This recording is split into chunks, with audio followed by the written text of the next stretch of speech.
Bonjour à tous, bonjour à toutes. Au nom de tous les associés de notre cabinet Deloitte Société d'avocats, nous sommes absolument ravis de vous accueillir en présentiel dans cette magnifique salle, la bibliothèque de l'Automobile Club. Ça nous fait plaisir après 2 ans d'enregistrement en studio de notre conférence loi de finances. Quel plaisir pour nous de vive voix de vous souhaiter une très belle année 2023 et de pouvoir échanger en présentiel devant un café. Nous serons bien sûr à votre disposition à la fin de la conférence également pour partager autour de cette loi de finances. Nous nous retrouvons donc dans cette période intense pour les fiscalistes et financiers que nous sommes pour nous pencher sur les nouveautés de la loi de finances.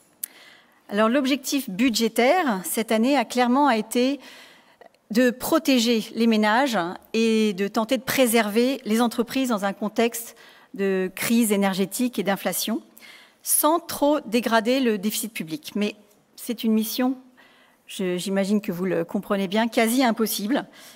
Regardons ensemble rapidement les impacts des principales mesures. Si on regarde d'abord les mesures concernant les entreprises, donc dans la colonne de gauche, quand vous regardez les recettes, les nouvelles mesures en net apportent une augmentation de 4 milliards. Et ça, c'est après prise en compte de la suppression de la CVAE, donc la mesure phare de cette loi de finances, et donc qui génère, elle, une baisse de 4,6 milliards des financements. Donc colonne des recettes, plus 4. Colonne des recettes, on voit aussi l'épaisseur du trait de crayon, la taxe sur les super profits. Cette taxe a beaucoup fait parler d'elle. Le gouvernement annonce un impact de 200 millions, donc vraiment rien du tout. Les économistes en débattent et pensent qu'il y aura plutôt un impact entre 1 et 3 milliards d'euros. Alors en contrepartie, sur la partie droite, les dépenses liées aux lois de finances augmentent beaucoup plus que les recettes.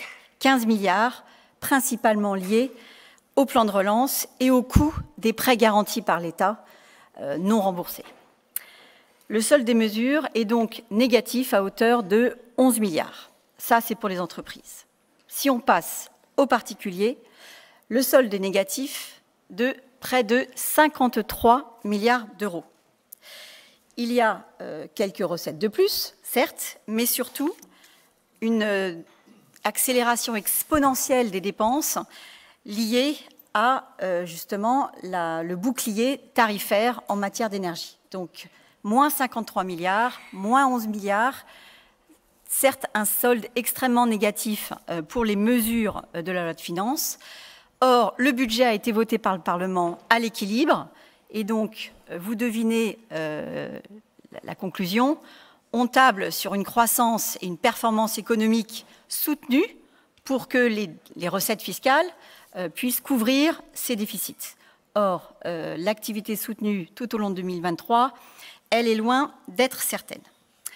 Alors, cette loi de finances, sur le plan technique, fiscal, pour les ménages ou pour les entreprises, elle n'est pas très riche en nouvelles mesures. D'ailleurs, on est ravis que vous soyez là assez nombreux ce matin, puisqu'il y a peu de choses. Mais cette conférence traditionnelle de notre cabinet va bien au-delà de la simple mesure technique, la nouveauté de loi de finances, surtout cette année.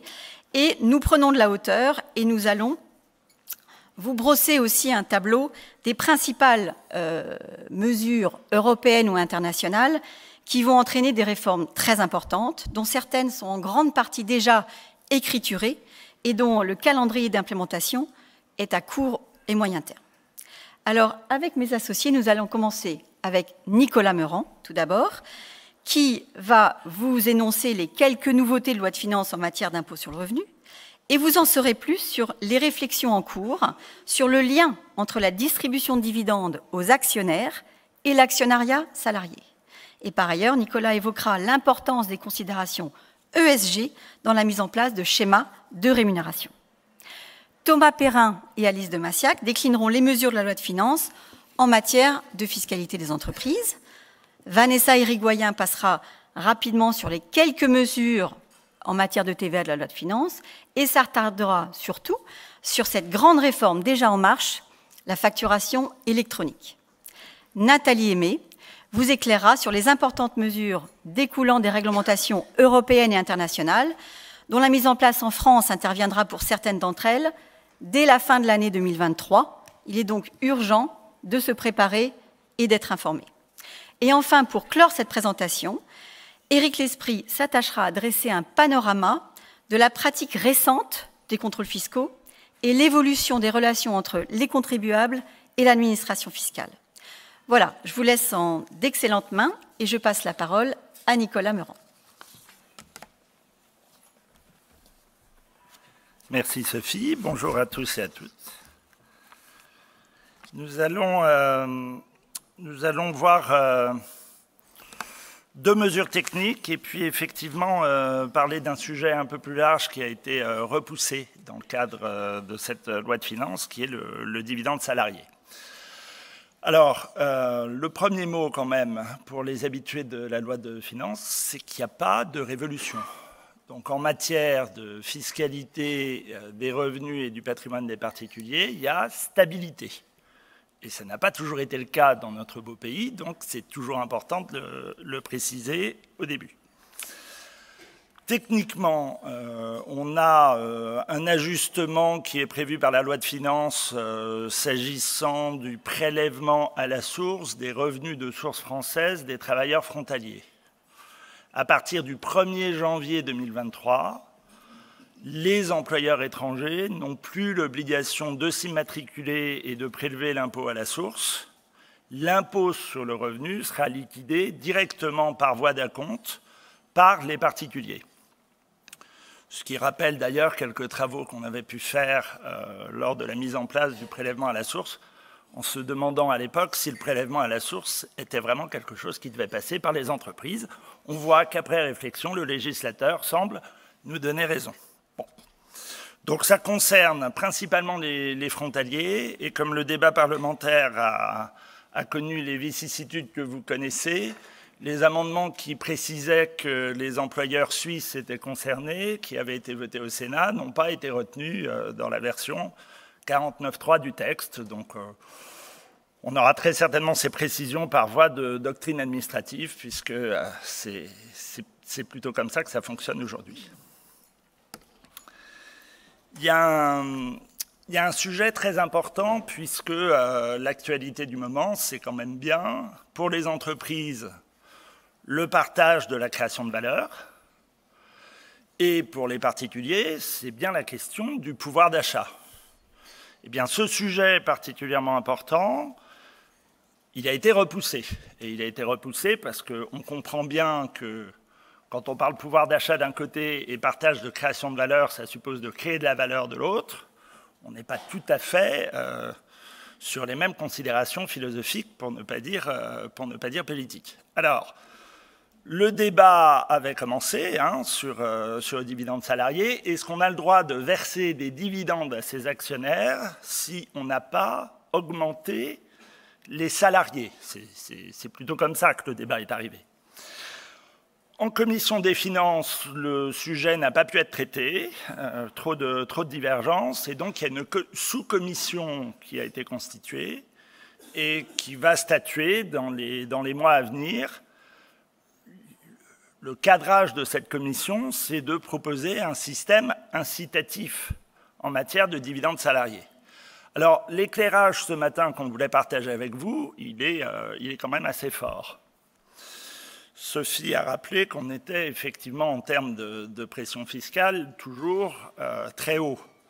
Mais on est le pays d'Europe où il y a le plus d'actionnaires salariés. 40% des actionnaires salariés européens sont en France.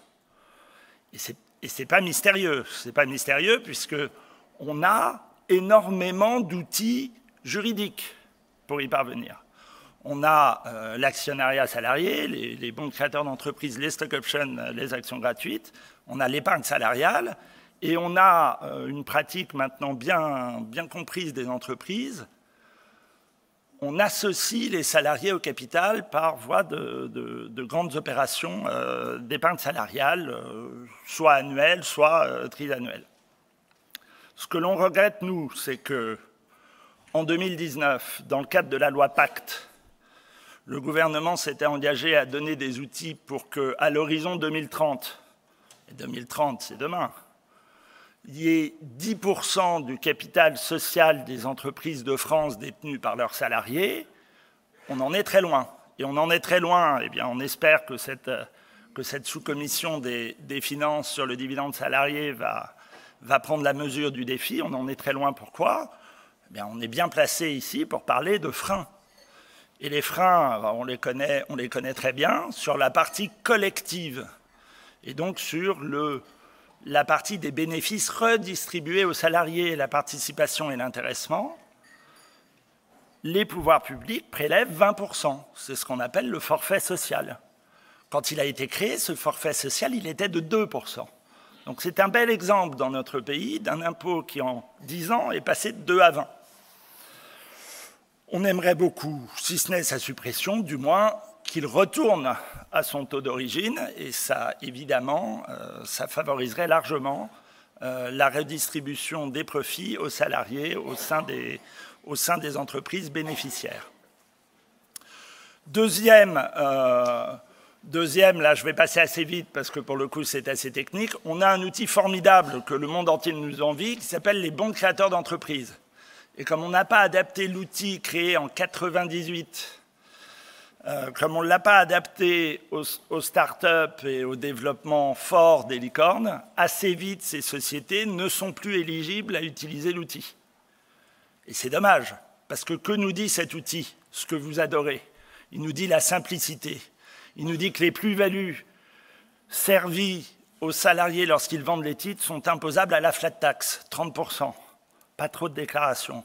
Un impôt à payer, connu, ligible, intelligible, qui n'a pas bougé depuis 2017. Vous voyez, là, on est très, très bien. Et à l'inverse, on a les deux autres freins.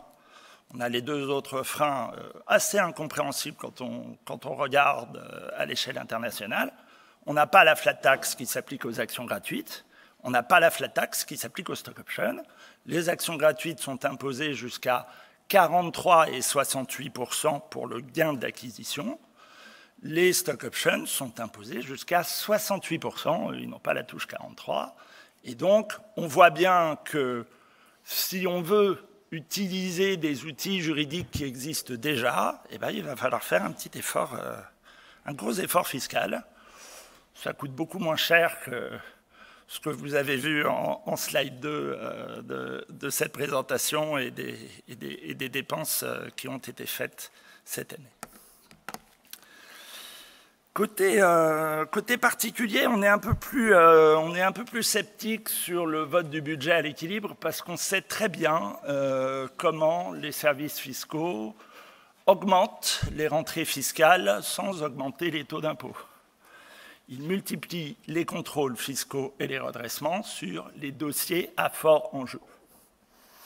Et donc, les dossiers à fort enjeu, là, on a un exemple très silencieux dans la loi de finances, mais qui est implacable, c'est finalement plus de moyens de contrôle pour l'administration fiscale pour vérifier les avoirs en France et les avoirs à l'étranger des contribuables. Alors, pas de malentendu, les résidents fiscaux doivent déclarer l'ensemble de leur patrimoine en France, que le patrimoine soit à l'étranger ou qu'il soit en France. Simplement, ce qu'on a là, c'est la possibilité maintenant pour l'administration, dans le cadre des contrôles les plus étendus dits ESFP, d'accéder directement aux comptes bancaires connus des contribuables. Quand on s'intéresse quand même à la donnée privée et à la vie privée, c'est proprement choquant.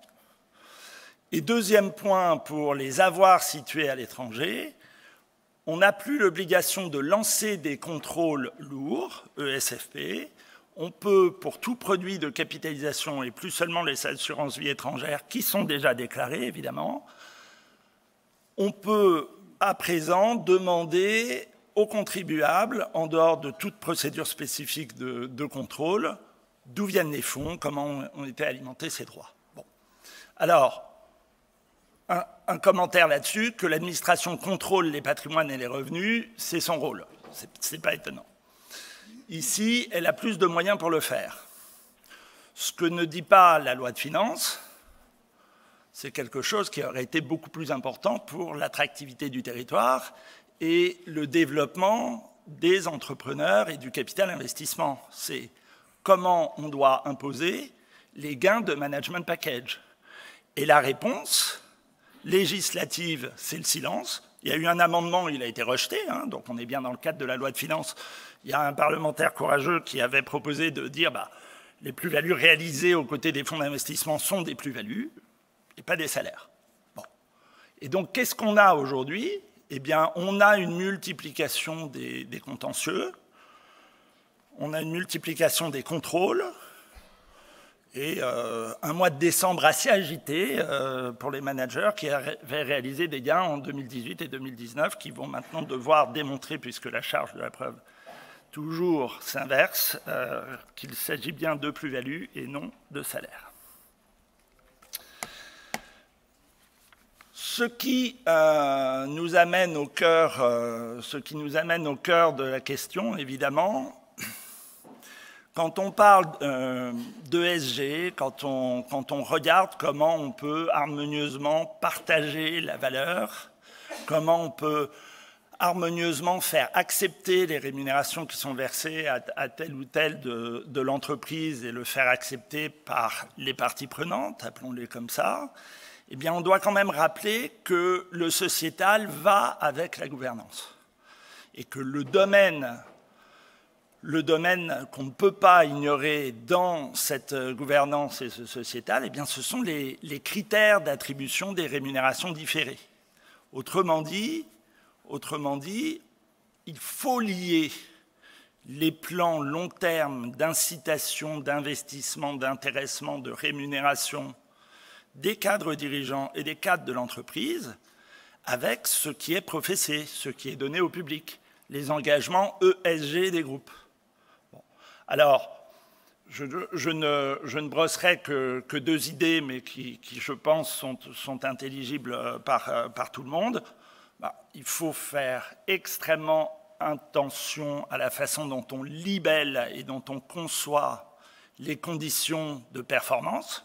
Est-ce que quand on lit la rémunération de tel ou tel à l'ESG, on parle de l'attribution et de la capacité d'entrer dans un plan, ou est-ce qu'on parle de la réalisation? Et si on parle de la réalisation, quels sont les suivis de mesures que l'on prend? Parce que tout ça se contractualise. C'est un engagement juridique fort vis-à-vis des salariés. Il ne s'agit pas, avec des critères flous, de revenir 3 ans après et de dire « Ah ben, en ESG, c'est très très bien, on a fait 40% de ce qu'on devait faire, donc on ne versera pas les variables. » On a le droit à un peu plus de sécurité juridique et il faut être beaucoup plus performant. C'est une question d'attractivité des talents. Et puis, vous l'avez compris par les propos d'avant, il faut une gouvernance fiscale et une gouvernance dans l'attribution des rémunérations irréprochable. Si on veut pouvoir expliquer pourquoi on a des ratios d'équité de 40-45 dans tel ou tel groupe, encore faut-il expliquer que ces rémunérations sont des rémunérations de performance, que lorsque la performance est au rendez-vous, les sommes sont versées, les impôts sont payés, les charges sociales sont payées. Si on faisait un sondage, mais on n'a pas le temps ce matin, vous connaissez certainement plus la rémunération des footballeurs que les prélèvements obligatoires qui sont rapportés sur ces rémunérations au pouvoir public. Voilà. Donc, un mot quand même très fort, puisque aujourd'hui, le Parlement, dans le cadre de la loi de finances, laisse la main aux entreprises, et la liberté est toujours préférable à la contrainte, donc c'est très bien, mais il faut se saisir de ce moment de liberté pour réussir la transformation des plans de rémunération différés et les connecter aux engagements ESG, et je vais surtout parler de S et de G, on pourrait dire beaucoup de UE, des différents groupes et des différentes entreprises. Voilà ce qu'on pouvait dire ce matin. Bien, bonjour à tous. 1, 2, ça marche? Ça marche? Bonjour à tous. On en vient à la fiscalité des entreprises. Comme ça a été dit, je ne vais pas paraphraser ce qui a été dit en introduction. Voilà, on y est. Mais une fois encore cette année, vous allez voir peu de mesures en matière de fiscalité des grands groupes. Si on essaie rapidement de résumer l'esprit général de cette loi de finances, on peut faire 2 constats. On a un texte qui témoigne globalement d'une volonté du gouvernement de préserver la compétitivité des entreprises, ça semble assez clair, et de tenir la trajectoire de baisse de la fiscalité qui avait été initiée il y a un peu plus de 5 ans. Évidemment, c'est très positif dans le contexte actuel. La plupart des mesures que l'on va évoquer vont dans le sens de l'assouplissement et d'un allègement de la fiscalité. Point notable, aucun des dispositifs attractifs traditionnels, comme le crédit d'impôt recherche, vous savez, qui fait l'objet d'une discussion chaque année, où le récent régime du patent box n'a été raboté ou discuté. Et le taux d'impôt sur les sociétés reste au taux standard de 25%, ce qui, alors qu'on aurait pu s'attendre à un réflexe un peu naturel de surtaxation, ce qui nous place dans la moyenne des principaux pays industrialisés, comme vous pouvez le voir sur le slide qui apparaît à l'écran. Voilà, la seule exception, on va en parler tout à l'heure, concerne l'industrie du pétrole, qui paye un peu l'effort de guerre énergétique et va être soumis à une fiscalité un petit peu de guerre exceptionnelle cette année. Le deuxième constat, ça a été dit en introduction, cet appauvrissement relatif de notre loi de finances, je pense qu'il faut le tempérer et le mettre en perspective d'un transfert progressif du pouvoir de légiférer des États membres vers la Commission européenne, qui impose, à mon sens, de plus en plus son agenda fiscal au fil des années. Et vous allez voir tout à l'heure que cet agenda, il est créatif, riche, de plus en plus riche, et qui doit nécessairement être intégré à l'équation fiscale des entreprises si on veut un tant soit peu anticiper l'avenir. Voilà, mais après cette brève introduction, je vous propose donc de nous recentrer sur la loi de finances et de commencer, Alice, avec une mesure qui va sonner le glas de la CVAE. En effet. Bonjour à tous et bonne année. Donc moi, je vais vous parler de la mesure phare applicable aux entreprises dans le cadre de la loi de finances, c'est la suppression de la CVAE. Alors si vous vous souvenez, la CVAE a remplacé en 2010 la taxe professionnelle. Elle aura donc dans le cadre de la loi de finances, elle disparaît, donc elle n'aura pas duré plus de 15 ans. Donc c'était c'est un des engagements du candidat Macron, de faire disparaître la CVAE.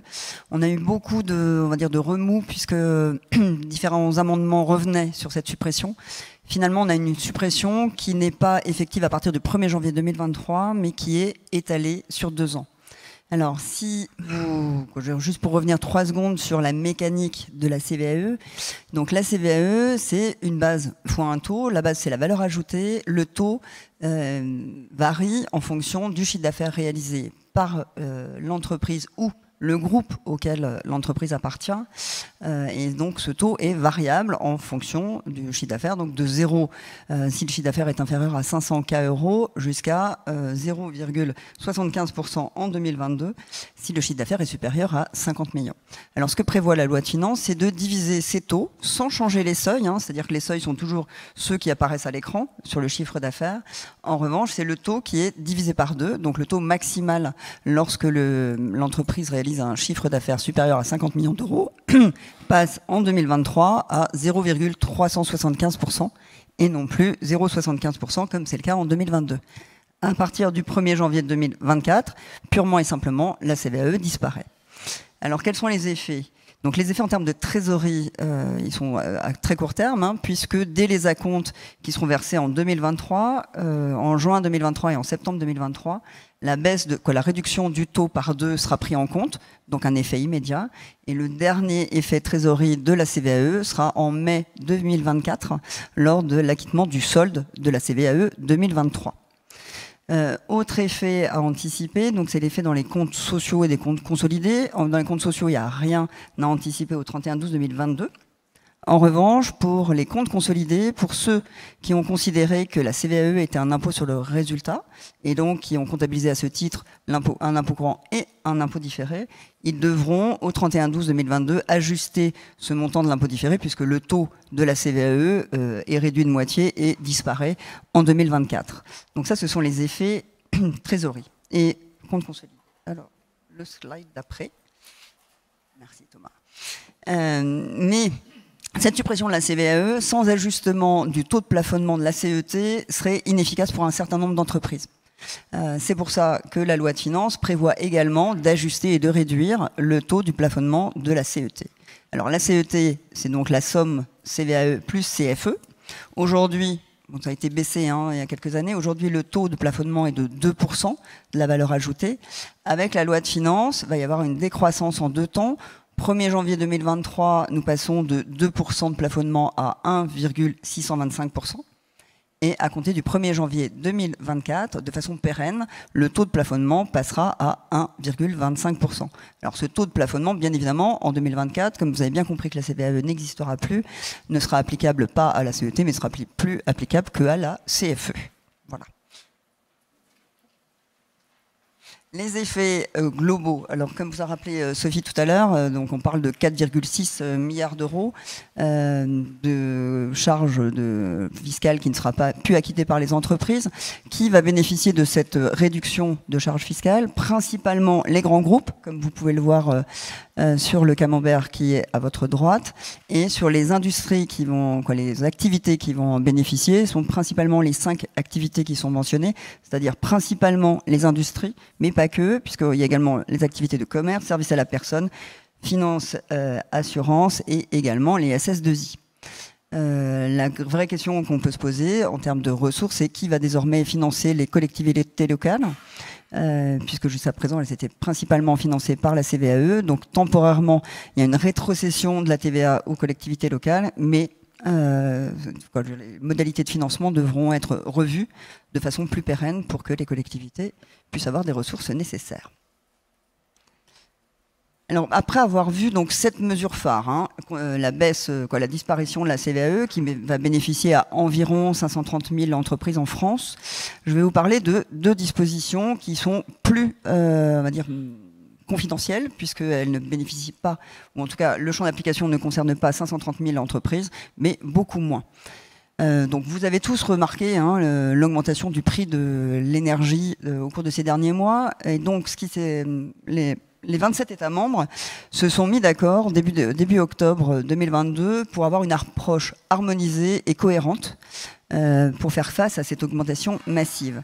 Donc début octobre 2022, les 27 pays ont adopté un règlement européen. Donc un règlement européen par opposition à une directive européenne et d'application immédiate. Donc dans ce règlement européen, il y a 3 éléments qui ont été retenus par les États membres. Le premier est un engagement de réduction de la consommation d'énergie à 5%, avec un objectif raisonnable de 10%. Donc ça, c'est pas repris dans la loi de finances. En revanche, il y a 2 autres mesures qui sont reprises dans la loi de finances. Alors la première mesure, c'est la contribution de solidarité des entreprises pétrolières. Et la deuxième, c'est la contribution sur les rentes inframarginales des producteurs d'électricité. Donc c'est ces 2 mesures que je vais vous expliquer. Donc la première mesure, c'est la contribution de solidarité des entreprises pétrolières. Vous avez dû tous un peu frémir lorsque le sujet est venu en discussion devant le Parlement, puisqu'en fait le champ d'application, en raison des différents amendements qui ont pu être déposés, aurait pu être beaucoup plus large que ce qui était prévu par le règlement. Il avait été question à un moment de taxer les grandes entreprises, taxer celles qui allaient distribuer des dividendes. Il y avait différentes mesures qui avaient été envisagées. Finalement, ce qui a été retenu par la loi de finances est une application stricte de ce qui est prévu par le règlement européen. Donc, qui sont concernés? En fait, ce sont strictement que les entreprises qui réalisent sur le territoire français un chiffre d'affaires qui est composé à plus de 75% d'activités issues relevant des secteurs de l'industrie extractive, du raffinage de pétrole et de la fabrication de produits de coquerie. Alors, en France, concrètement, ça ne concerne principalement que les entreprises de raffinage de pétrole. Donc à partir du moment où une entreprise, alors sachant que le calcul se fait aux bornes de l'entité juridique, si jamais il y a une intégration fiscale, c'est chaque entité juridique qui doit être regardée. Donc une fois que le chiffre d'affaires réalisé par l'entreprise est au-delà de 75% des activités qui relèvent du champ d'application, comment marche cette contribution? En fait, c'est comme un impôt additionnel, c'est-à-dire assis sur le résultat fiscal déterminé par application classique des règles du Code général des impôts. Donc ce qu'on regarde, c'est le résultat fiscal 2022, le premier ouvert à compter du 1er janvier 2022, comparé à la moyenne des résultats fiscaux réalisés au cours des 4 dernières années. Et en fonction, si jamais le résultat fiscal 2022 est supérieur à 120% de cette moyenne, alors la différence entre ce résultat fiscal 2022 et 120% de la moyenne des 4 dernières années, ce résultat fiscal, cet excédent de résultat fiscal est soumis à un impôt de 33%. Bien évidemment, cet impôt de 33% se cumule avec l'impôt standard de 25,83% sur le résultat fiscal. Donc, il était donné la possibilité à tous les États de choisir entre l'appliquer cette contribution exceptionnelle sur le résultat 2022, le résultat 2023, les deux. La France a retenu que l'application sur le résultat fiscal 2022. D'autres États ont pu choisir de retenir les 2 années. Par exemple, l'Allemagne a choisi d'appliquer cette contribution sur le résultat fiscal de 2 années, 2022 et 2023. Le régime de cette contribution est assez similaire à l'impôt sur les sociétés, c'est-à-dire que c'est non déductible, on le paye en même temps que l'IS. Et les modalités de contrôle et de recouvrement sont calquées sur l'impôt sur les sociétés. Donc je vais vous illustrer avec un petit exemple, parce que c'est toujours plus parlant de voir un exemple pour voir comment ça marche. Donc là, on prend les résultats fiscaux des 4 dernières années. Donc là, la moyenne est de 19,2. On calcule 120%, c'est le seuil de déclenchement, à partir du moment où le résultat fiscal 2022 est supérieur à 120% de cette moyenne, donc le 120% ça fait 23 millions. Dès que le résultat fiscal 2022 est supérieur à ces 23 millions, alors on va devoir acquitter une partie de cette contribution. Le montant à acquitter, donc c'est la différence dans le cas précis, là, dans l'exemple, entre le résultat fiscal 2022, 40 millions, et puis 120% de la moyenne des 4 dernières années, 23 millions. Donc c'est cette différence qui est soumise au taux de 33%. En sus, donc sur les 40 millions, s'applique bien évidemment le 25,83. Ce qui fait que si jamais la moyenne des 4 derniers exercices est de 0, l'intégralité du résultat fiscal 2022 va se retrouver soumis et à 33% et à 25,83, soit aux alentours de 50% d'impôt. 60% d'impôt, j'ai mal calculé. Donc ça, c'est cette première contribution. Alors sachant que les 2 contributions, je vais revenir sur la deuxième, mais ces 2 contributions ont pour objectif de permettre à l'État français de récolter suffisamment de ressources pour aider les ménages et les entreprises à faire face à l'augmentation du prix de l'énergie. C'est ça l'objectif précis. Donc l'autre contribution, qui est totalement différente puisque le champ d'application n'est pas le même, et surtout les modalités de calcul sont complètement différentes. Donc qui sont concernés? Alors ce sont certains producteurs d'électricité sur le territoire français. La philosophie est de dire... certains producteurs d'électricité ont pu bénéficier de super profits liés à l'augmentation du prix de vente de l'électricité, alors même que leur coût de production n'a pas été modifié. Donc ils n'ont pas subi une augmentation de leur coût de production, en revanche, ils ont bénéficié d'une augmentation de leur chiffre d'affaires. Donc ce qui est prévu, c'est qu'ils rétrocèdent une partie de leur chiffre d'affaires à l'État français. Donc ne sont concernés que les producteurs d'électricité sur le territoire français avec des sources d'électricité à base de nucléaire, renouvelable, biomasse, biogaz. C'est assez limité, mais vous allez voir que le montant est quand même assez drastique. Donc ça, c'est les entreprises qui sont concernées. Quand est-ce que... Sur quel résultat ça s'applique? Alors c'est tout chiffre d'affaires, vente d'électricité, entre le 1er juillet 2022 jusqu'au 31/12/2023. Donc il y a trois petites périodes dans cette phase, et en fonction, on doit calculer le montant de la contribution que l'entreprise doit acquitter au titre de chacune des périodes différentes. Quel est le montant à acquitter? Alors c'est 90% de l'excès, du super profit vendu sur le mégawattheure, sachant que en fonction de la source d'énergie, la source de production de l'électricité, il y a un prix forfaitaire de mégawattheure qui a été déterminé par le législateur. Ce prix ayant été défini comme étant le prix qui permet aux producteurs de couvrir ses coûts, plus de se faire de conserver une marge raisonnable. Donc, par exemple, pour le nucléaire, c'est du 90 € le mégawattheure, et puis pour l'éolien, c'est 100 €, et pour la biomasse, c'est 130 €.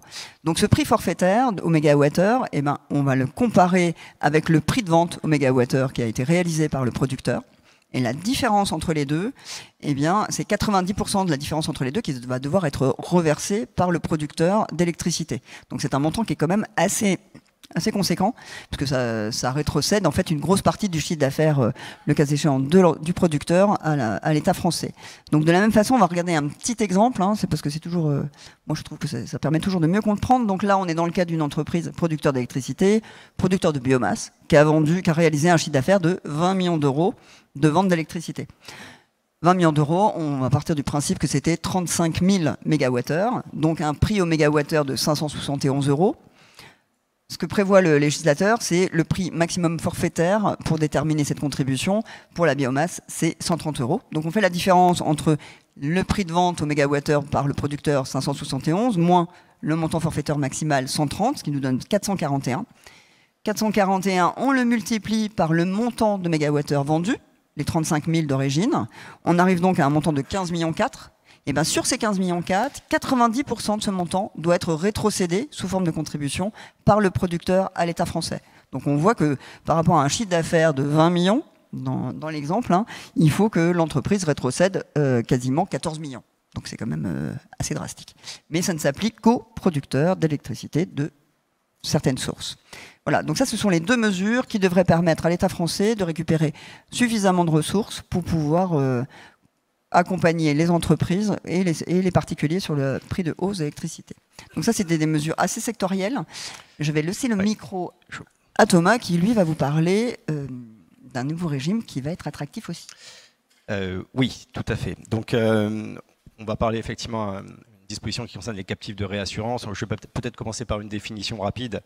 Une captive de réassurance, c'est une société créée par un groupe pour participer exclusivement à l'assurance de ses propres risques et réassurer des risques qui sont normalement difficilement, ou voire pas du tout, assurables par le marché de l'assurance. Donc c'est codifié à l'article L352 du Code des assurances.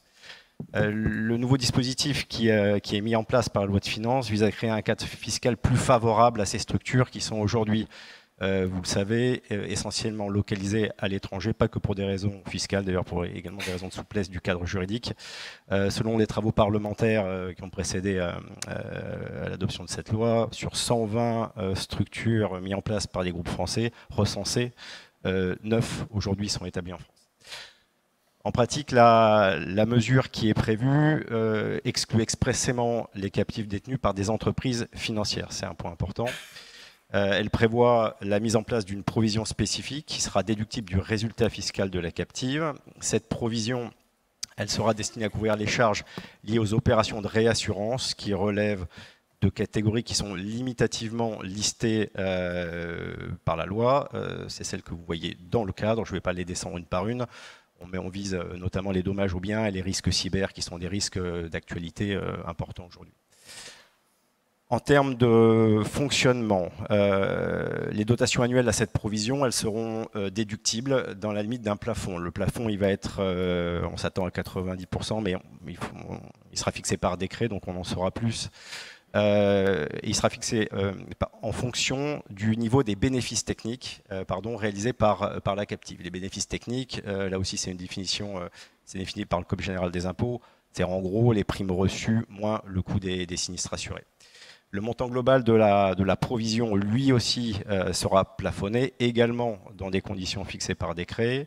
Il va être déterminé par référence à la moyenne des 3 dernières années du capital minimum requis pour ces activités par l'article, là encore référence au Code des assurances, l'article L352.5. Enfin, la provision, elle va être affectée à la compensation de la perte technique éventuellement réalisée par la captive dans l'ordre d'ancienneté des dotations annuelles. Et les dotations qui sont non utilisées seront rapportées au résultat fiscal de la 16e année de la captive, suivant celle de leur comptabilisation. Voilà, ces dispositions, elles seront applicables à compter des exercices clos le 1er janvier 2023. Elles vont faire l'objet d'une réévaluation à horizon 2025, septembre 2025, hein, si ma mémoire est bonne, pour évaluer le rapport un peu coût-efficacité. À première vue, ça peut sembler quand même un peu court. Je ne suis pas sûr qu'il soit si simple de déboucler des captives aujourd'hui qui sont au Luxembourg ou à Malte sans coût fiscal, mais encore une fois, ce serait quelque chose à suivre longtemps. Au moins, ça tuera le sujet du 209B dans les contrôles, quand ces sujets sortent encore aujourd'hui. Alors, une quatrième mesure technique, cette fois en matière de restructuration des groupes, qui concerne l'article 115.2. Donc, vous savez que la neutralité des opérations d'apport-distribution, qui est notre façon un peu pratico-pratique de faire des scissions, elle est soumise à un agrément lorsque l'apport initial porte sur des titres qui sont assimilés à une branche complète d'activité. Vous savez que ce cas-là, on est sous agrément. Ou si, par exemple, la branche apportée ne satisfait pas à toutes les conditions requises par la loi, notamment en termes de complétude ou d'autonomie. Cet agrément, aujourd'hui, il est subordonné à plusieurs conditions, dont un engagement qui fait son retour de conservation pendant 3 ans des titres de la société apporteuse, donc A dans l'exemple que vous avez à l'écran, et de la société bénéficiaire de l'apport, B à l'écran. Cet engagement, il est pris par les associés de la société A. En pratique, aujourd'hui, cet engagement, il n'est pas requis des associés qui détiennent moins de 5% des droits de vote de la société A, et qui n'exercent pas de fonction de direction, d'administration et de surveillance au sein de cette société. En revanche, toujours aujourd'hui, tous les autres, minoritaires ou pas, ils sont soumis à cette condition d'engagement. C'est ce qu'on a fait apparaître dans le cadre en vert à l'écran.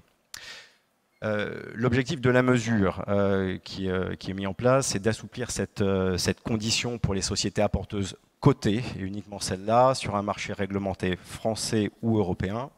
Alors, s'agissant des actionnaires minoritaires, en fait, qui n'ont pas de véritable contrôle sur l'opération ou sur la société. En pratique, l'engagement de conservation de la société apporteuse est uniquement celle-là. C'est un peu étonnant, mais ça se limite à l'engagement de conservation des titres de la société apporteuse, donc A sur l'exemple, ne sera plus requis si 2 conditions cumulatives sont remplies. La première, au niveau de l'associé, il faut que l'associé détenant au moins 5% des droits de vote de la société apporteuse n'exerce pas une influence notable sur sa gestion, au sens du Code de commerce. Je vous rappelle que l'influence notable, elle est présumée quand on détient plus de 20% des titres de la société. Et une deuxième condition, qui concerne cette fois la société apporteuse, il ne faut pas que cette société soit contrôlée par un actionnaire ou un groupe d'actionnaires agissant de concert, toujours par référence au code de commerce. En substance, c'est le contrôle de fait en fait, qui est visé. Voilà. Les autres conditions traditionnelles tenant notamment à la justification économique de l'opération vont rester applicables et contrôlées par le bureau des agréments. Et cette mesure devrait concerner les agréments déposés à compter du 1er janvier de cette année.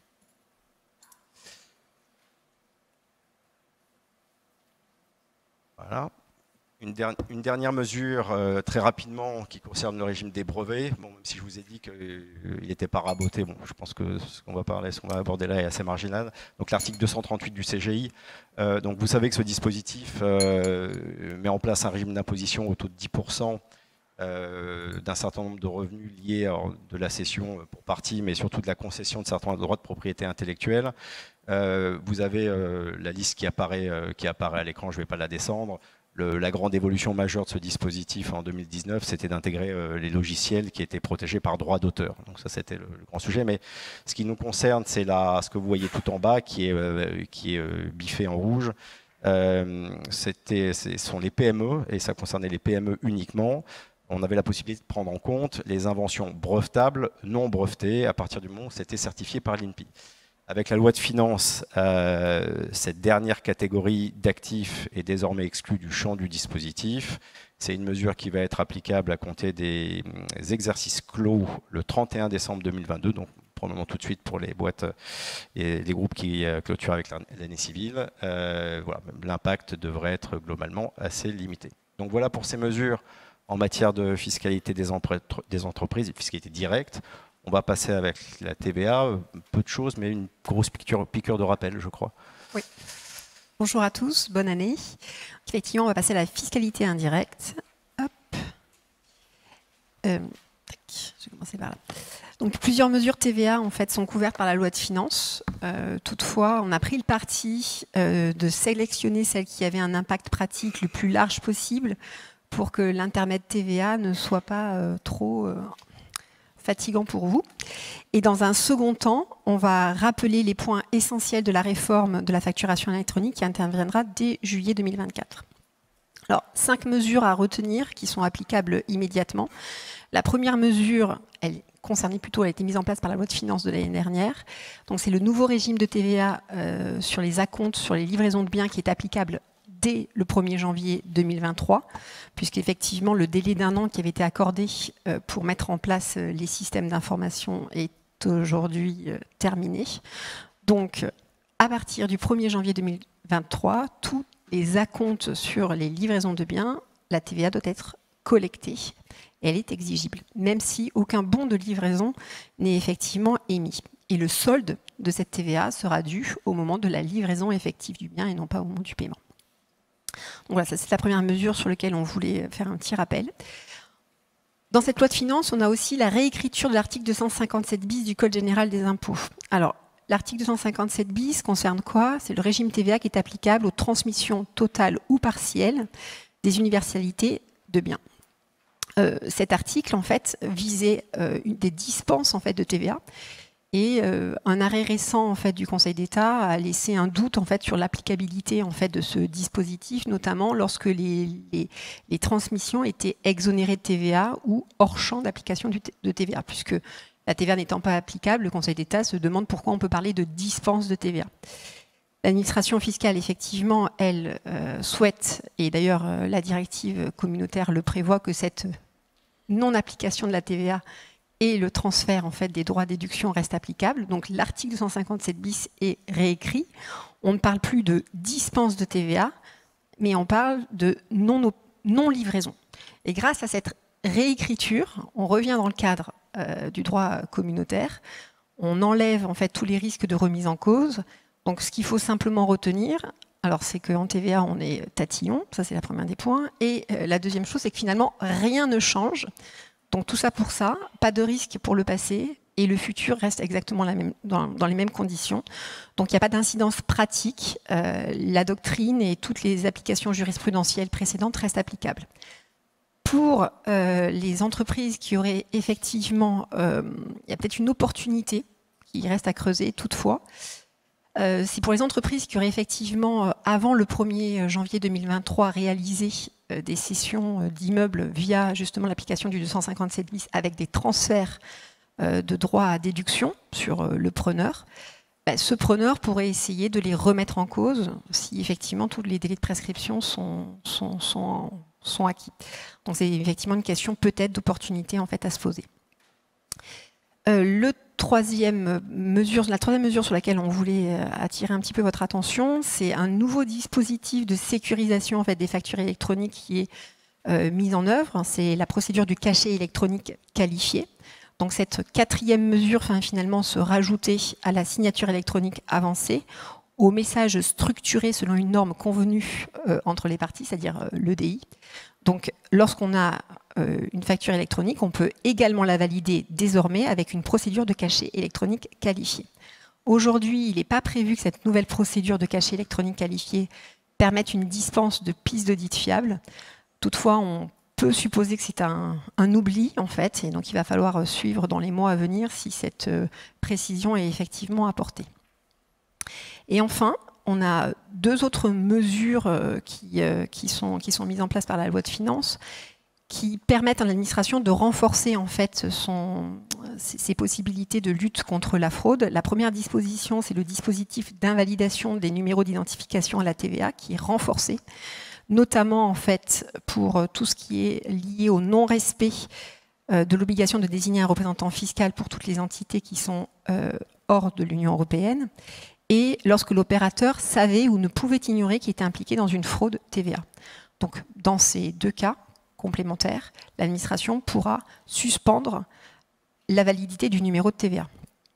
Et la dernière mesure qui va permettre également de lutter contre la fraude TVA, elle sera applicable à partir du 1er janvier 2024, c'est l'obligation de tenue de registre de paiement transfrontalier pour tous les prestataires de services de paiement. Donc à partir du 1er janvier 2024, tous les paiements pour lesquels le payeur se trouve dans un autre État membre de l'Union européenne et le bénéficiaire dans un autre vont être déclarés en fait, par les établissements de paiement, et ces informations seront centralisées au niveau de la Commission européenne pour lutter contre les schémas de fraude transfrontaliers. Hop. Voilà les 5 petites mesures à retenir pour 2023. Donc maintenant, on peut faire un petit rappel en fait, sur la facturation électronique. Ça fait plusieurs années maintenant qu'on en parle. Maintenant, l'échéance se rapproche, hein, puisque c'est juillet 2024. Donc, qu'est-ce qu'il faut retenir pour être prêt pour effectivement juillet 2024 ? Si l'architecture globale de la transmission des factures électroniques et des données de facturation n'est pas encore totalement définie et que certaines règles de métier sont encore à préciser, les modifications structurantes, elles, sont déjà connues. Notre réforme, elle repose en fait sur 2 piliers. Le premier pilier, c'est l'échange des factures électroniques, ce qu'on appelle le e-invoicing. Et le deuxième pilier, c'est la transmission des données de facturation qu'on va appeler le e-reporting. Alors, le e-invoicing, qu'est-ce que ça concerne? Ça va concerner toutes les entreprises françaises établies en fait sur le territoire français et qui réalisent des transactions B2B domestiques taxables à la TVA française. Avant juillet 2024, pour certaines, parce qu'on verra après qu'effectivement cette réforme est d'application progressive, on avait une relation directe entre le fournisseur et son acheteur. La facture était directement envoyée par le fournisseur à l'acheteur. Et là, c'est un vrai changement en fait, de concept, puisqu'effectivement, on n'a plus de relation directe sur l'envoi de la facture, mais on doit passer par le portail public de facturation, qu'on appelle le PPF, pour donner en fait cette facture, et notre acheteur va se connecter sur ce portail pour récupérer la facture, sauf à avoir ce qu'on appelle un nouveau acronyme à connaître, les plateformes dématérialisées partenaires, c'est-à-dire les PDP. Et ces PDP vont venir s'interposer entre le fournisseur, l'acheteur et la plateforme publique de facturation. Donc effectivement, il y a un vrai changement des processus qu'il convient de modifier. Et on a en plus des nouvelles données de facturation qui sont à mettre en place, notamment le numéro sirène des clients, ce qui demande de revoir sa base client pour indiquer cette information-là. La qualification de l'opération, est-ce qu'on est sur une prestation de service, est-ce qu'on est sur une livraison de biens? Toutes les factures devront le mentionner, ou est-ce qu'on est sur des opérations qui sont mixtes? Donc ça veut dire qu'il faut revoir toute sa base de données en termes de produits, ce référentiel produit, pour effectivement avoir les qualifications qui s'appliquent. Est-ce qu'on a opté ou pas pour les débits? Une mention qui devient également obligatoire. Et pour lutter contre la fraude, indiquer le lieu de livraison si ce lieu est différent du siège social de l'entreprise qui est facturée. Alors, ce qu'il faut avoir en tête, en fait, par rapport à ces nouvelles données, ces nouvelles mentions obligatoires, avant 2024, quand une mention obligatoire était manquante, et je pense que vous en avez tous des mentions manquantes sur vos factures, la facture pouvait de toute façon partir dans le processus de paiement parce qu'elle a été envoyée directement à l'acheteur et un acheteur ne refusait pas une facture pour un défaut de mention quelconque. Demain, si une des mentions est manquante, la facture ne sera pas validée. Donc en fait, elle ne rentrera pas dans le processus de paiement. Un point tout à fait pratique. Donc il convient effectivement de travailler en amont pour que toutes ces mentions qui sont requises par l'administration soient effectivement mises en place pour que les processus de paiement derrière ne soient pas différés dès juillet 2024. Le deuxième volet de notre réforme, c'est le e-reporting. Alors, qu'est-ce que concerne le e-reporting? Le e-reporting, il va concerner à la fois des opérations sur le côté vente, ça va concerner toutes les opérations de livraison intracommunautaire, les exports et les prestations de services cross-border, pour la partie B2B internationale, mais également toutes les parties B2C. Donc, toutes ces opérations sur lesquelles on n'avait pas d'obligation de facturation jusqu'à présent, on va devoir indiquer les données de facturation, donc y compris pour les ventes à des particuliers, dès l'instant où elles sont taxables à la TVA française. Quelles sont les informations qui vont effectivement remonter? Donc, vous serez en relation directe avec votre client, ce qu'on voit sur le schéma, pour l'émission de la facture, mais les données de facturation, elles, devront transiter sur le portail public de facturation. Donc finalement, le même flux va peut-être générer une facture, mais qui, quelque part, ne concerne pas l'administration française. Mais ces données de facturation devront, elles, second flux, être mis en place pour transiter sur le portail public de facturation. Vient se rajouter effectivement à cette obligation de transmission des données de facturation une obligation de transmission des données de paiement. Et là, c'est un tout petit peu plus compliqué, puisqu'effectivement, dès l'instant où on est un prestataire de service, en plus du fait d'avoir déjà donné notre facture en fait, à l'administration fiscale, il conviendra qu'on lui communique la date de paiement par notre client de la prestation de service qu'on lui aura facturée, sauf si on a opté pour les débits. Les acomptes sur les livraisons de biens, même principe, il conviendra qu'on indique sur le portail public de facturation quelles sont, enfin, la date de paiement de ces prestations de services, de ces acomptes sur livraison de biens. Donc, on a à nouveau un nouveau flux qui est mis en place, qui demande de structurer l'information et surtout de l'identifier, puisqu'effectivement, c'est un vrai changement. Jusqu'à présent, dans les cas de prestation de services, on avait plutôt tendance à globaliser en fait, les délais de paiement. Aujourd'hui, il va falloir pouvoir les identifier pour pouvoir les transmettre à l'administration fiscale. Et on peut se poser la question, finalement, d'une option sur les débits de la TVA pour les prestataires de services, afin d'éviter de se retrouver dans le champ d'application de cette obligation de transmission des données de paiement. Alors, quel est le planning d'application en fait, de la réforme ? À partir de juillet 2024, toutes les entreprises, que ce soit les grandes entreprises, les ETI, les TPE ou les PME, se retrouvent dans une obligation de réception des factures. Par contre, uniquement les grandes entreprises rentrent dans l'obligation d'émission des factures. Et de e-reporting également, parce que les mesures sont applicables de la même façon. À partir de janvier 2025, ce sera les ETI, et janvier 2026, les TPE et les PME. Alors, cette réforme, elle est évidemment facteur de risque pour les entreprises. On a un risque de gestion maintenant du délai, puisqu'effectivement, juillet 2024, on ne va plus avoir de décalage de date. Il est clair que juillet 2024, en principe, la réforme sera applicable. Et ces projets, ils ont une composante informatique très importante. Donc, des délais qui sont souvent complexes à gérer, puisque ça va mélanger plusieurs équipes. Il faut réellement l'anticiper, d'autant plus que les intégrateurs et les éditeurs sont énormément sollicités. Donc il faut vraiment le prévoir en amont pour être sûr de pouvoir avoir, par exemple, le bon prestataire en matière de PDP. Il y a effectivement aussi une complexité technique, puisque ça va demander de bien connaître ces flux de facturation, ces différentes opérations et les traitements TVA qu'on applique, pour pouvoir effectivement les automatiser et les rendre plus lisibles derrière. On a un risque financier aussi qui est important, puisqu'effectivement, l'émergence de nouveaux opérateurs comme les PDP vont engager des coûts particuliers pour la gestion de ces opérations. On a un risque fiscal aussi, puisqu'effectivement, avec toutes ces données qui sont transmises à l'administration, en matière de TVA, on passe d'un contrôle qui était avant a posteriori sur les opérations de TVA, maintenant à un contrôle qui va être a priori et qui peut être quasiment systématique avec des recoupements qui vont être possibles par l'administration, puisque l'objectif, c'est de lutter contre la fraude TVA. Toutefois, cette réforme est aussi, quelque part, suscite aussi des opportunités, puisqu'elle va permettre de simplifier, d'automatiser, de rationaliser en fait, ces processus de facturation. On va maîtriser beaucoup mieux sa position TVA grâce à la mise en place en fait, des structures de données. On va pouvoir automatiser plus facilement en fait, les contrôles qui sont liées à la TVA, et également standardiser en fait toutes les données de facture. Donc finalement, on aura toujours le même type de facture, les mêmes types de données, donc on pourra plus facilement les contrôler et faire des reportings beaucoup plus importants.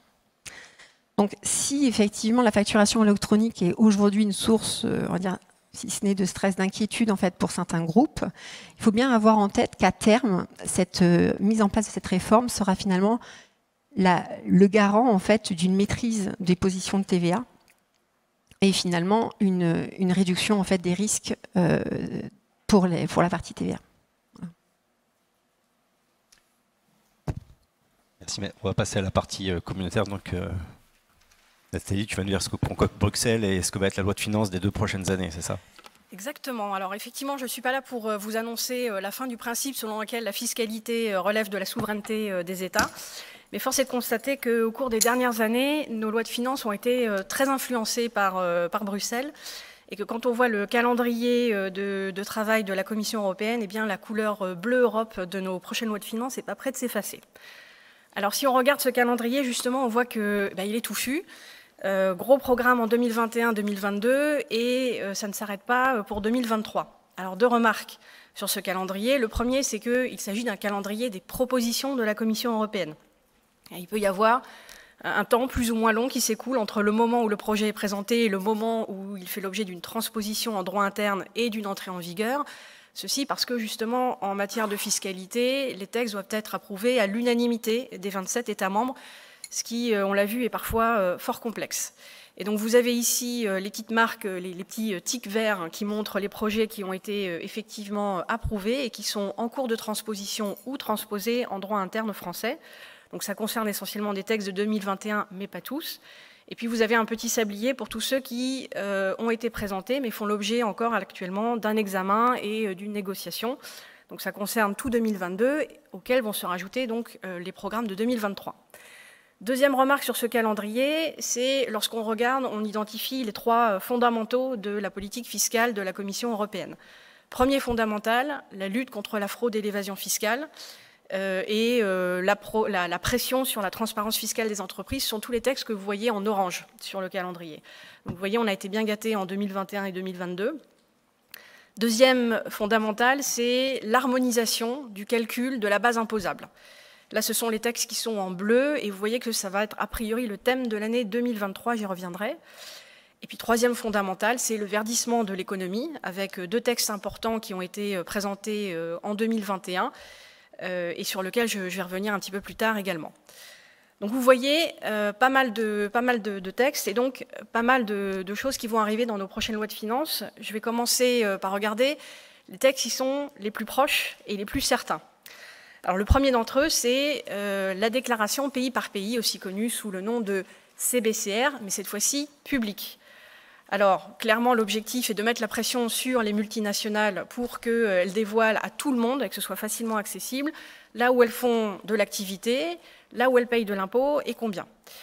Alors, les entreprises avaient déjà récolté ces informations pour fournir un CBCR fiscal, celui-ci, à leurs propres administrations. L'idée, désormais, est de le publier. Pas de gros changements entre le CBCR fiscal et le CBCR public, si ce n'est quelques aménagements pour tenir compte des inquiétudes des entreprises sur les données sensibles qui seraient ainsi à la portée de tous les concurrents, les fournisseurs et les clients. On va notamment en noter un qui est que si les données seront vraiment fournies pays par pays pour les 27 États de l'Union européenne, toutes les autres données pour tout le reste du monde seront agrégées sur une seule ligne. Deuxième point important, c'est la possibilité pour les entreprises, alors sur demande motivée, de solliciter un report de publication. Attention, pas d'exemption définitive de publication des CBCR, mais la possibilité, si jamais les entreprises pensent que ça pourrait porter préjudice à leur situation commerciale, de reporter de quelques années cette publication. Quelques points d'attention. Le premier, c'est qu'il faudra vraiment que ce CBCR soit très accessible puisqu'il devra être publié sur le site internet du groupe. Donc c'est on ne peut plus lisible. Deuxième point d'attention, les commissaires aux comptes vont devoir se prononcer dans le cadre de leur mission d'audit sur la préparation de ce CBCR public. Et troisième point d'attention, c'est celui qui a lieu en matière de communication financière puisque les données de ce CBCR sont des données donc pays par pays, donc qui ne correspondent pas exactement aux comptes conso qui concernent l'intégralité du groupe, pas exactement aux états financiers qui concernent les entités une par une, mais donc un agglomérat un petit peu différent qu'il faudra veiller à réconcilier pour ne pas donner lieu à des discussions auprès de tous les parties prenantes, que ce soit médias, ONG, pouvoir public ou opinion publique de façon générale. On voit bien que ce texte s'inscrit dans la tendance à la communication ESG des entreprises et que donc ça va être un point important et proche, puisque en France, on s'attend à ce que le gouvernement procède par voie d'ordonnance au cours de l'année 2023, avec une entrée en vigueur en 2024 et donc des données concernant les exercices 2024 ou 2025 selon la date exacte qui sera in fine retenue. Autre série de textes qui concerne, là encore, la lutte contre l'évasion et la fraude fiscale, c'est toute la famille des DAC.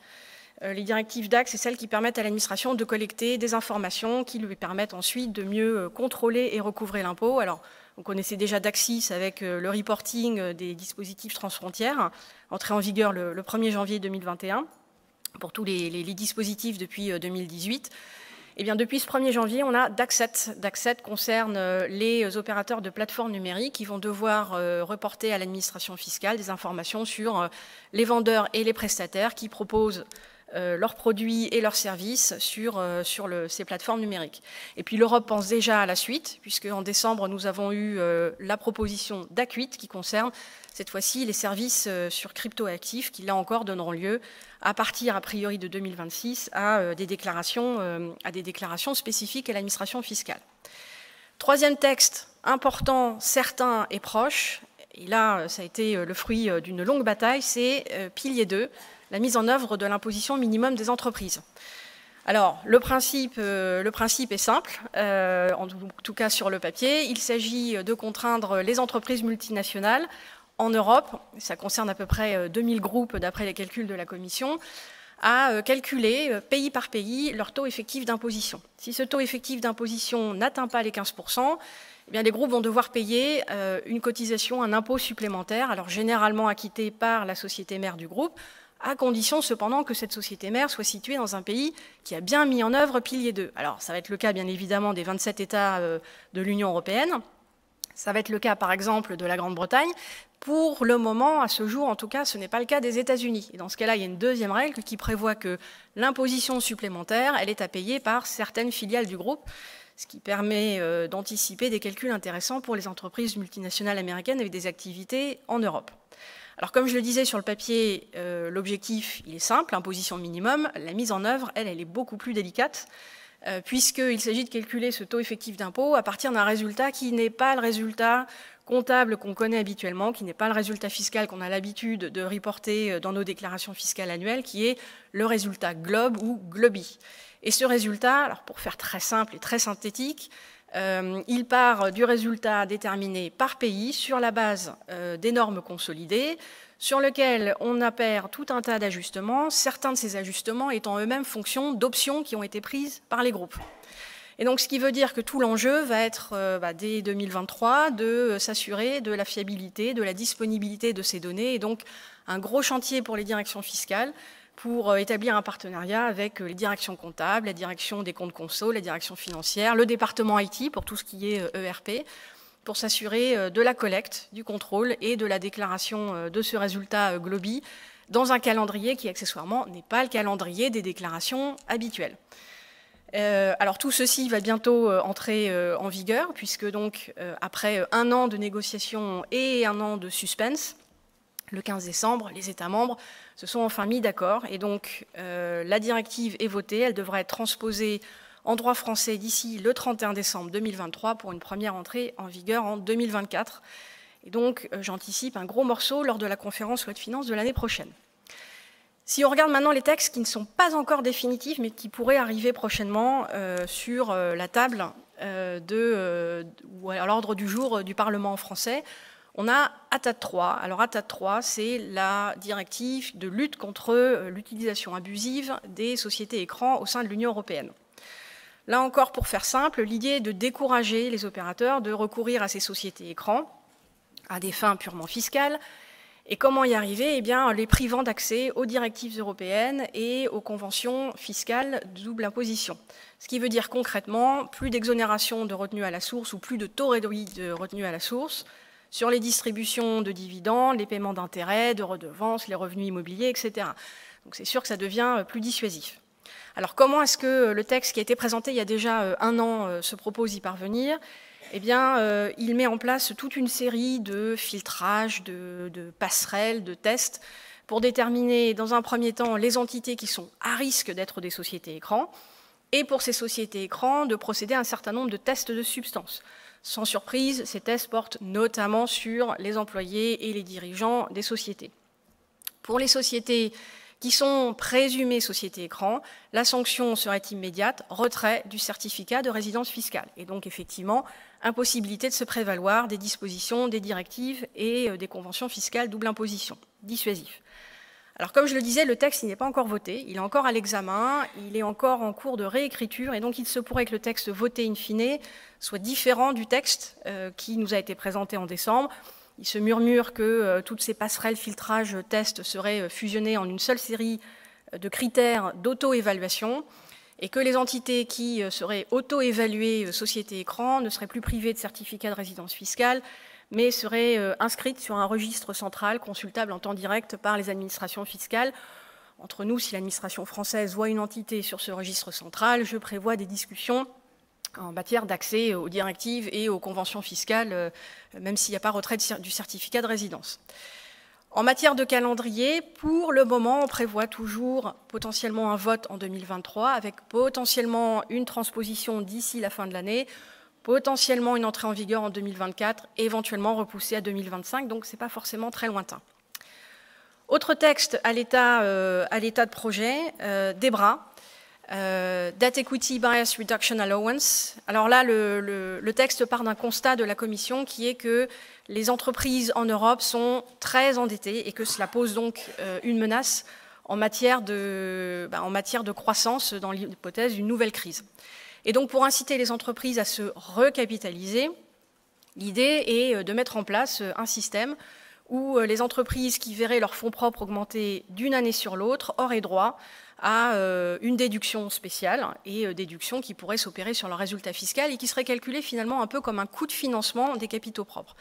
Alors, comment est-ce que ça marche ? Concrètement, l'entité qui augmente ses fonds propres d'une année sur l'autre calcule une déduction égale à cette augmentation de fonds propres fois un taux d'intérêt notionnel qui sera le même pour tout le monde avec une petite prime pour les PME et qui donne donc lieu à une déduction qui pourrait être opérée sur le résultat fiscal des 10 années suivant l'augmentation des fonds propres. Bonne nouvelle, j'apporterai cependant 3 nuances. Alors, première nuance, la déduction, elle est plafonnée. Elle est plafonnée au montant du résultat fiscal positif et elle est plafonnée à 30% de l'EBITDA, avec certes un mécanisme de report en avant, mais qui serait dans ce cas-là limité à 5 ans. Deuxième nuance, le texte comporte toute une série de mesures anti-abus pour éviter les transactions circulaires où le cash circule, mais il n'y a pas de réelle augmentation des fonds propres au niveau, à l'échelle du groupe dans son ensemble. Troisième nuance, et alors celle-là elle est de taille, c'est le retour du rabot. Le texte prévoit un coût de rabot de 15% sur les charges financières des entreprises. Alors vous allez me demander, est-ce que ça veut dire que dès l'année prochaine, dans la loi de finances, on a le retour du coût de rabot qu'on avait vu disparaître il y a quelque temps ?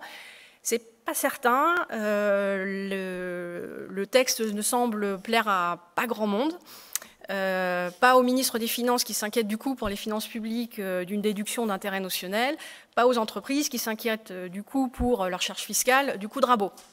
Alors, le 6 décembre dernier, les 27 ont décidé de mettre l'examen de ce texte en suspens en attendant de le revoir dans le cadre d'un projet plus large de base harmonisée qui s'appelle BEFIT.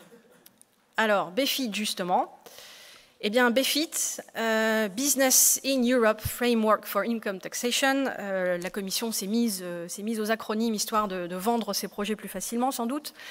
Alors, il s'agit là d'un projet à plus long terme. Pour les plus expérimentés d'entre nous, cela vous rappellera peut-être un projet qui datait de 2011, qui n'a jamais abouti et qui s'appelait l'ACCIS, l'assiette consolidée commune d'impôt sur les sociétés. Alors, dans ce projet, il s'agissait d'avoir une base commune au sein de l'Union européenne et puis de répartir la base imposable au sein des 27 États membres. Eh bien là, le principe serait le même. Ce serait en quelque sorte ressusciter ce vieux projet, mais la Commission pense que l'heure est plus favorable, le contexte est plus favorable à cette proposition, grâce aux travaux de l'OCDE sur pilier 1 et pilier 2. Alors, pilier 2, j'en ai parlé. Puisque grâce à pilier 2, on a ce nouveau résultat qui est commun à l'ensemble des États membres, le fameux résultat GloBI. Donc ça veut dire que la base commune, elle est quelque part en gestation ici. Et puis pilier 1, au niveau de l'OCDE, ce sont tous les travaux qui concernent la taxation, la répartition du droit d'imposer des profits, voire des surprofits des 100 plus grandes entreprises mondiales. Et bien là, la Commission pense que ça pourrait lui donner les clés pour une répartition de ce fameux résultat GloBI au sein des 27. Alors, pour le moment, on en est à l'état de pré-projet. Le calendrier, il fait encore partie du moyen terme, avec une consultation publique qui est en cours actuellement et qui se termine le 26 janvier prochain, et potentiellement une première présentation du texte en juillet 2023. Donc, on en reparlera peut-être l'année prochaine. Et puis, je ne veux pas terminer ce tour d'horizon et ranger ma boule de cristal sans parler justement du verdissement de l'économie au niveau européen, avec ce que dans les médias, on a souvent vu sous le terme de taxe carbone européenne. Alors, ce n'est pas tout à fait une taxe carbone, littéralement, c'est le mécanisme d'ajustement carbone aux frontières, aussi connu sous son acronyme anglais de CBAM. Et donc l'idée, c'est il faut continuer le verdissement de l'économie. L'Europe a déjà imposé à ses industriels une législation contraignante en matière d'activités polluantes, avec tout un système d'échange de quotas d'émissions. Et pour ne pas trop les pénaliser vis-à-vis de leurs concurrents non européens qui n'auraient pas à faire face à cette législation, une attribution gratuite de quotas. Jusqu'ici, tout va bien. La Commission décide d'aller plus loin et de décourager la délocalisation des activités polluantes à l'étranger, dans des pays où la législation est moins contrariante, avec une réimportation des produits finis et donc quelque part une importation indirecte d'émissions carbone. Et bien là, l'idée, ce serait que ces produits qui relèvent de six secteurs d'activité, donc qui sont listés ici, l'acier, le fer, l'électricité, l'aluminium, les engrais, l'hydrogène, etc., eh bien, ces produits, au moment de l'entrée sur le territoire européen, devraient payer un ajustement pour les émissions carbone qu'ils représentent. Cet ajustement, il serait calculé en fonction du processus de production et donc de l'intensité d'émissions carbone du processus de production, et puis en tenant compte, bien évidemment, de l'existence éventuelle d'une taxe carbone ou d'un mécanisme similaire dans le pays d'origine. En parallèle, pour que les industriels ne bénéficient pas à la fois d'une barrière à la frontière à l'entrée et du mécanisme gratuit d'allocation d'émissions, eh bien, il y aura une disparition progressive des quotas gratuits. Alors, ça a généré énormément de discussions, vous pouvez l'imaginer, mais mi-décembre, l'Union s'est mise d'accord sur un calendrier.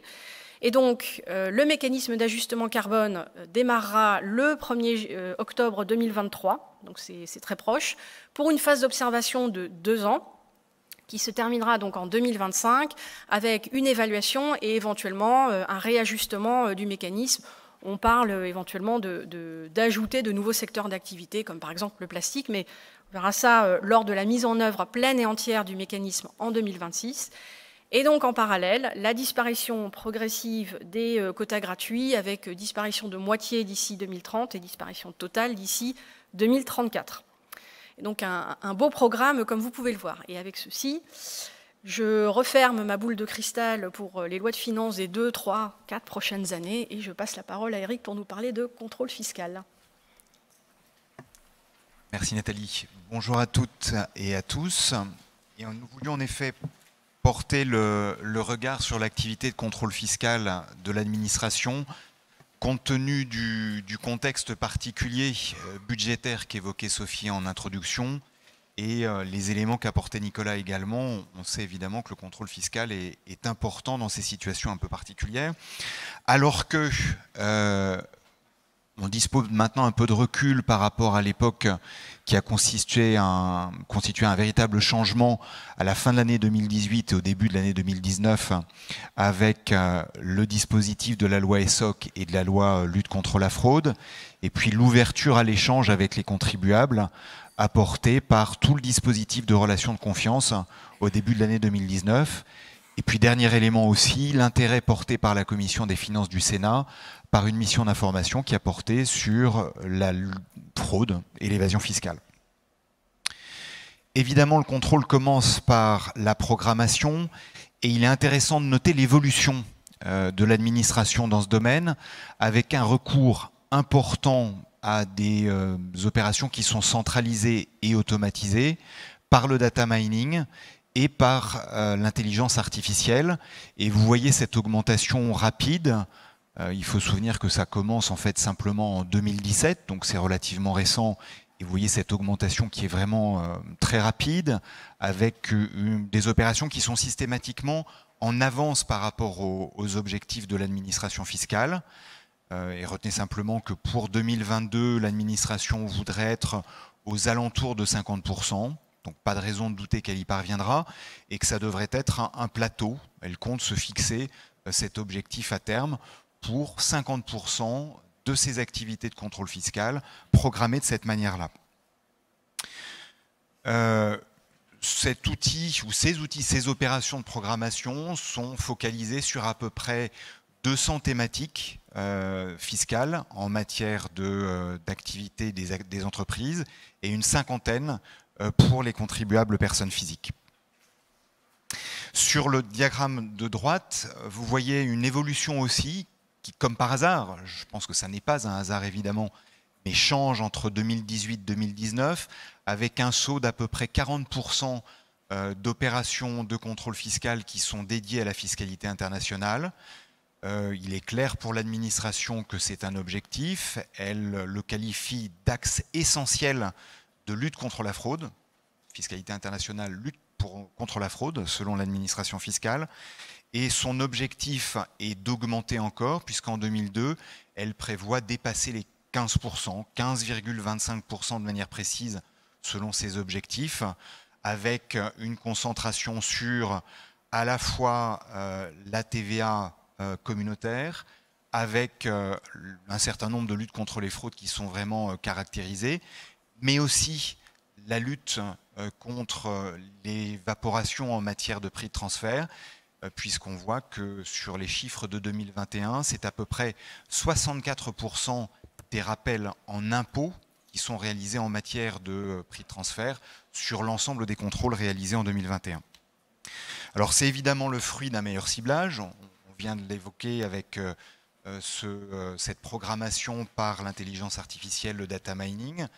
Ce d'autant plus que c'est renforcé par de l'assistance administrative, un certain nombre d'informations qui sont collectées par l'administration française, soit sur demande, soit aussi et beaucoup de manière automatique, par transmission systématique des partenaires de la France, mais également aussi par le fait que ces outils de programmation sont nourris notamment par des informations issues d'Axis, mais aussi du CBCR, puisque les informations issues de ce country by country reporting sont vraiment intégrées totalement dans l'outil de programmation de la DGFiP maintenant. Intéressant de regarder aussi, ça c'est un vrai changement, tout le monde l'a en tête bien sûr, entre 2018 et 2019, c'est l'engagement pris par le gouvernement et l'administration fiscale de communiquer davantage d'informations au parquet, au juge pénal, et on le voit vraiment sur le diagramme de gauche avec un plateau qui était classique jusqu'en 2018, et ce saut à partir de 2019. L'administration indique qu'entre 2018 et 2021, l'augmentation, vous la voyez, elle est importante, d'à peu près 75%.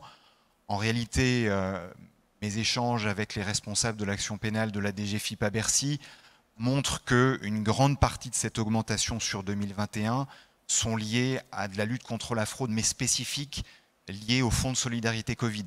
Donc si on le corrige, 2021 se trouve probablement aux alentours du chiffre que vous voyez à l'écran sur 2019, ce qui correspond quand même à une augmentation d'à peu près 25% ça double, pardonnez-moi, entre 2018-2019 et donc ce plafond de 2021.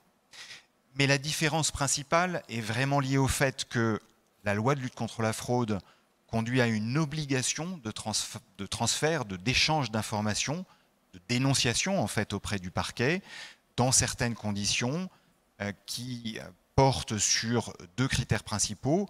Le principal, c'est le fait que les contrôles ont permis un rappel d'impôt supérieur à 100 000 € et agrémenté de recours à des pénalités, soit 80% pour manœuvres frauduleuses, activités occultes par exemple, ou une récidive dans les 6 ans de pénalité à 40%. Et c'est pas rien puisque les chiffres de 2021 montrent que à peu près 30% des propositions de rectification adressées comprennent la motivation de pénalité de 40%. Donc on voit cette augmentation en tendance.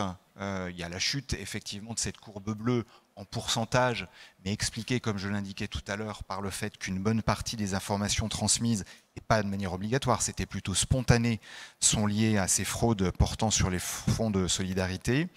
Mais en tout cas, on augmente petit à petit. La mission d'information du Sénat notait une augmentation de 25% de transmission, de dénonciation obligatoire de la part de la DGFiP. Or, seuls 12% sont classés sans suite. En revanche, 46% sont aujourd'hui en cours d'étude et 42% ont déjà fait l'objet d'un traitement suite à des suites judiciaires. Et la DGFiP indique évidemment, on le relève aussi dans ce rapport de la mission d'information, des contacts réguliers avec le PNF bien sûr. On peut penser, et on voyez à votre expérience, on le note nous de notre côté, que cette transmission obligatoire, elle est aussi nourrie par l'activité en matière de perquisition. Ces opérations de visite et de saisie du LCSB, du livre des procédures fiscales, permettent évidemment de les nourrir et de relever un certain nombre de choses. Et le graphique que vous voyez sur la gauche est assez intéressant parce qu'il montre qu'en tendance, finalement, le nombre d'opérations est plutôt en décrue, pas marqué si on met de côté l'année particulière de 2020 liée au Covid, mais plutôt en décroissance.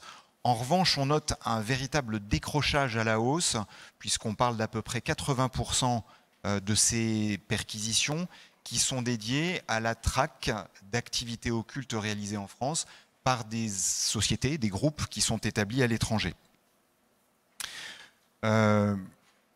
Il est clair que ces perquisitions sont plutôt engagées avant les opérations de contrôle.